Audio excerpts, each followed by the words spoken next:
अल्लाह तबारक व तआला ने उसे दौलत से नवाजा, बहुत ढेर सारी दौलत दी और हुकूमत पूरी दुनिया की दी। उसने पूरी दुनिया पे हुकूमत किया। लेकिन दौलत आने के बाद उसके अंदर इतना गुरूर हो गया, इतना घमंड हो गया, वो इतना दौलत के नशे में चूर-चूर हो गया कि वो अपने आप को खुदा समझ बैठा। इराक के बाबुल शहर में नमरूद बादशाह हुआ, जो बहुत ही बड़ा बादशाह हुआ और पूरी दुनिया पे हुकूमत की उसने। इस बादशाह ने क्या किया कि अपने शहर के हर जगह कोने-कोने में मूर्तियों को लगवा दिया, बुतों को लगवा दिया और ये अपने आप को खुदा घोषित कर दिया। लोगों से कहा, अपनी कौम के लोगों से, कि मुझे खुदा मानो।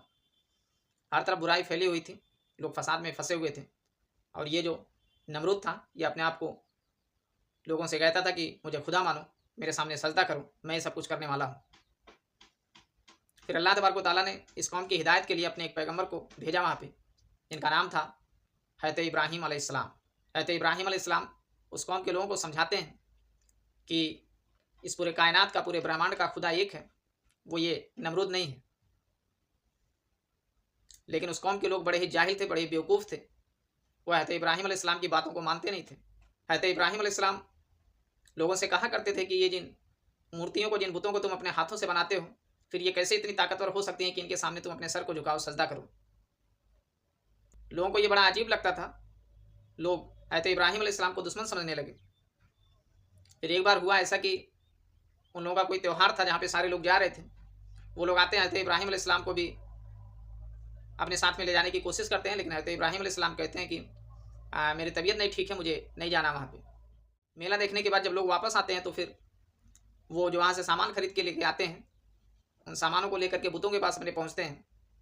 जैसे वहाँ पे जाते हैं, पहुँचते हैं तो देखते हैं उनके सारे के सारे बुत नीचे धराशायी हो चुके हैं, सब गिरे पड़े हैं। किसी का हाथ टूटा हुआ, किसी का सर टूटा हुआ, कोई आधा-आधा टुकड़ा हो चुका है, कोई बिखर चुका है एकदम इस तरह से। सारे लोग बड़े हैरान हो जाते हैं और उन सभी के दिमाग में बस यही ख्याल आता है कि ये काम सिर्फ़ एक ही शख़्स कर सकता है। उसके बाद ये लोग, सारे के सारे लोग दौड़े जाते हैं हज़रत इब्राहीम अलैहिस्सलाम के पास और कहते हैं उनसे, वो कहते हैं कि ये तुम्हारा ही काम है और दूसरा कोई हम लोगों की यहाँ पे हम लोगों का विद्रोह नहीं करता, हम लोगों के खिलाफ कोई बात नहीं करता है। जब ये सारी बातें वहाँ पे होने लगती हैं तो हज़रत इब्राहीम अलैहिस्सलाम कहते हैं कि आओ चलो देखते हैं किसने किया ये। जब वहाँ पर लेके जाते हैं तो वहाँ पे यही देखने के लिए मिलता है कि सारी की सारी मूर्तियाँ बिखरी पड़ी हैं, टूटी पड़ी हैं, किसी का हाथ टूटा। हज़रत इब्राहीम अलैहिस्सलाम बड़े ध्यान से देखते हैं और लोगों से कहते हैं कि देखो, इन सारे बुतों को ध्यान से देखो, ये बुत जो है ये सब के सब तो नीचे गिर गए हैं, किसी का हाथ टूटा, किसी का पाँव टूटा, लेकिन ये सबसे बड़े साइज़ का जो बुत है, ये तो बिल्कुल सही सलामत है। और ये देखो, इसके पास एक कुल्हाड़ा भी लटक रहा है इसके गर्दन से। हज़रत इब्राहीम अलैहिस्सलाम कहते हैं कि इस बड़े बुत को देखो, मुझे लगता है कि इन बुतों को इसी बुत ने मारा है जो ये सबसे बड़े साइज़ का दिख रहा है यहाँ पे। इसके पास एक हथियार भी है, कुल्हाड़ा गले में उसके लटका हुआ था। ये लग रहा है मुझे कि इसी का काम है ये, और ये सारे के सारे लोगों को मार के गिरा दिया नीचे। लोग बड़े चक्कर में पड़ जाते हैं और हज़रत इब्राहीम अलैहिस्सलाम बार-बार दीन की दावत देते रहते हैं, लोगों से कहते रहते हैं कि इस पूरे कायनात का खुदा एक है, मालिक एक है, उसी की इबादत करनी चाहिए, उसी के आगे सर झुकाना चाहिए और दूसरा कोई नहीं है इबादत के लायक। कि ये लोग काफ़ी नाराज़ होते हैं और ये बात पहुँच जाती है उस समय के बादशाह नमरूद के पास। बादशाह नमरूद बहुत ही शक्तिशाली था, बहुत ही पावरफुल था। ऐसा बताया जाता है कि वो जानवरों से लड़ जाता था अकेले और बड़ा ही ताकतवर था, बीमार नहीं पड़ता था कभी। इस वजह से लोग उसे कुछ अलग ही चीज़ समझते थे। उसके बाद जब नमरूद को ये खबर मिलती है तो नमरूद ये फैसला करता है कि खूब ढेर सारी लकड़ियों को इकट्ठा की जाए और उसमें आग लगाई जाए। फिर इधर से उधर से न जाने कहाँ-कहाँ से लकड़ियों को ला करके खूब ढेर सारी लकड़ियाँ इकट्ठा की जाती हैं और उसमें आग लगा दी जाती है। और आग की ऊँचाई इतनी होती है, आग इतनी ऊँचाई पे पहुँचती है जलते हुए कि कोई परिंदा इधर से उधर नहीं जा सकता उस समय। और फिर ये हुक्म दिया जाता है कि हज़रत इब्राहीम अलैहिस्सलाम को उसमें डाल दिया जाए।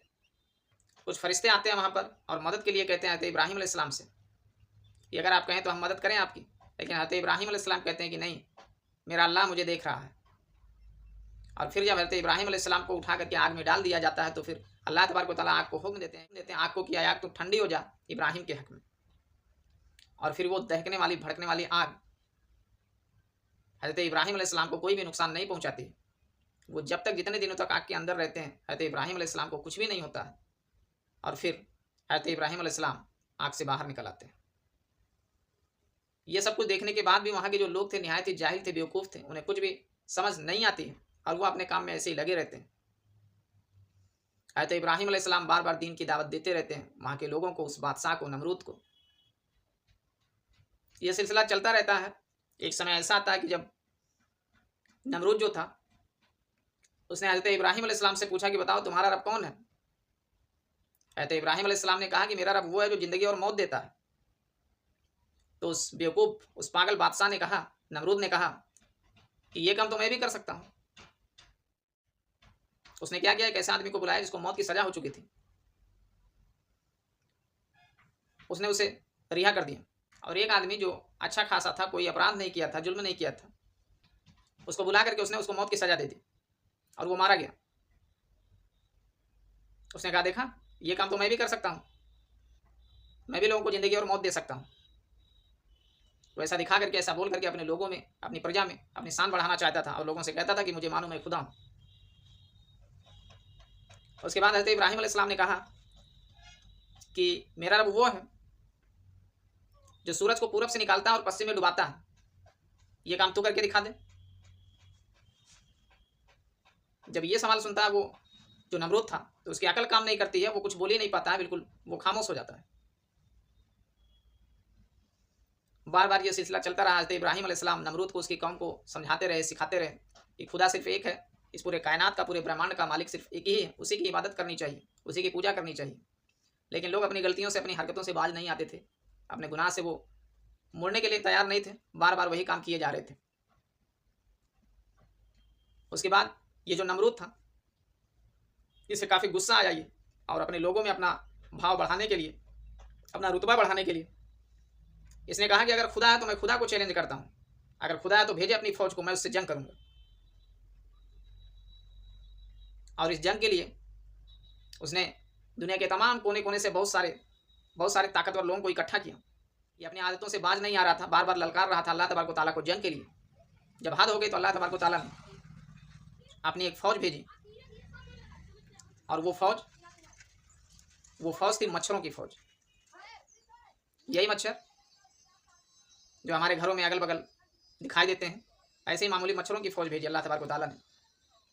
और ये जो नमरूद की बहुत बड़ी बड़ी ताकतवर लोगों की जो सेना इकट्ठा हुई थी, मच्छरों ने आके जब उन पर हमला बोला तो कुछ ही देर में उनके खून को चूस करके उनके शरीर को ऐसा बना दिया कि सांप एकदम बिखर गए। गोश्त, जिसमें ये वो कुछ पता ही नहीं चल रहा था कहाँ बिखर के जा रहे हैं। एकदम बड़ा ही दहशतनाक मंजर दिखाई देने लगा वहाँ पे। और जब नमरूद इन सारी चीज़ों को देखता है तो उसके दिल में खौफ बैठ जाता है, वो डरता है और भागते हुए अपने महल के अंदर जाता है। फिर अल्लाह तबारक व तआला एक मच्छर को हुक्म देते हैं, जो एक लंगड़ा मच्छर था। अब अल्लाह की शान देखिए, यहाँ पे एक लंगड़ा मच्छर उस नमरूद के नाक में जाके घुस जाता है और वहाँ से उसके दिमाग तक पहुँच जाता है। और जब वो मच्छर उसे काटना शुरू करता है तो इसके दिमाग में दर्द होता है, सर इसका दुखने लगता है। और सर जब इसका दुखता है तो ये चिल्लाने लगता है, काफ़ी परेशान होने लगता है।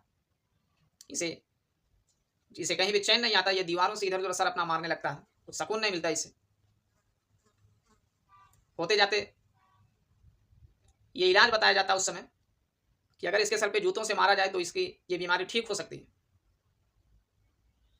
अब जब भी इसके सर में दर्द होता था तो इसके इलाज के लिए इसके सर पे जूते मारे जाने लगे। मच्छर जब भी इसे काटता, इसके दिमाग में तकलीफ होती तो इसके सर पे जूते बजाए जाते थे।